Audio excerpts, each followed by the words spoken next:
Buenas noches, mi nombre es Carmelo Pérez, soy estudiante de UNICEF de la ciudad de Panamá. A continuación voy a explicarles en qué consiste el pánico económico. El pánico económico se encuentra contemplado en el título 9 de Delitos contra el Orden Económico Social del Código Penal colombiano, específicamente en el artículo 302. Como primera medida debemos entender que el pánico se refiere al miedo, y además que los delitos penales son todos aquellos los que se encuentran en el Código Penal colombiano. Traen consigo una sanción o una pena, es decir, que sean punibles, o sea, que merecen el castigo. Y se les llaman tipo penal porque se encuentran tipificados en el Código Penal colombiano. Los tipos penales se conforman por un sujeto pasivo y un sujeto activo.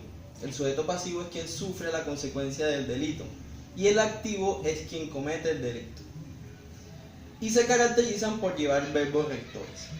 Desde este contexto, el artículo 302 del Código Penal dice lo siguiente: el que divulgue al público o reproduzca en un medio o en un sistema de comunicación público información falsa o inexacta que deba afectar la confianza de los clientes, usuarios, inversionistas o accionistas de una institución vigilada o controlada por la Superintendencia Bancaria o por la Superintendencia de Valores o en un fondo de valores o cualquier otro esquema de inversión colectiva legalmente constituido, incurrirá por ese solo hecho en prisión de 32 a 144 meses y multa de 66.66 a 750 salarios mínimos legales mensuales vigentes.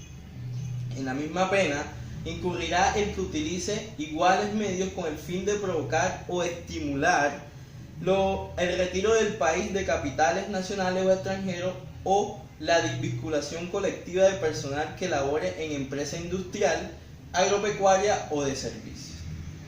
La pena se aumentará hasta la mitad si como consecuencia de las conductas anteriores se produjere alguno de los resultados previstos. En este sentido, cuando hablamos de verbos rectores, nos referimos a la acción, en este caso de hacer la noticia falsa, que sea tendiente a la violencia, engaño o maquinación. Maquinar es el verbo rector principal, trae consigo intriga, astucia, acechanza, fraude o manipulación.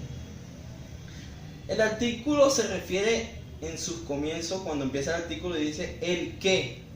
Esto le da la característica de ser indeterminado. ¿Cuándo es determinado? Cuando el mismo título penal dice el servidor público o el contador, el abogado, es decir, tiene que tener una característica profesional o jurídica, y en este caso no determina esa característica, lo cual quiere decir que cualquiera puede cometer este delito.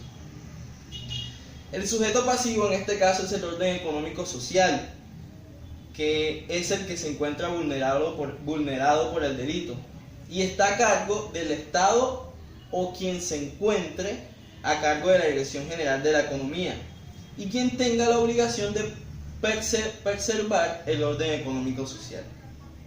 ¿Por qué este delito es penal o es culpable? Porque el orden económico social se encuentra contemplado en la Constitución Pública Nacional en el artículo 334, lo cual es un derecho fundamental. Cuando se busca lesionar el orden económico de la economía a través de este acto o delito, se está actuando contra un derecho fundamental. Esto lo convierte en un tipo penal, porque está en contra de la norma.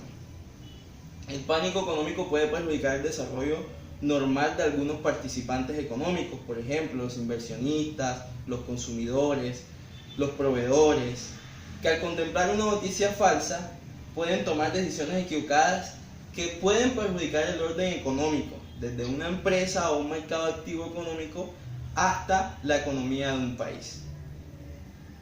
De esto se trata el pánico económico. Muchas gracias por su atención.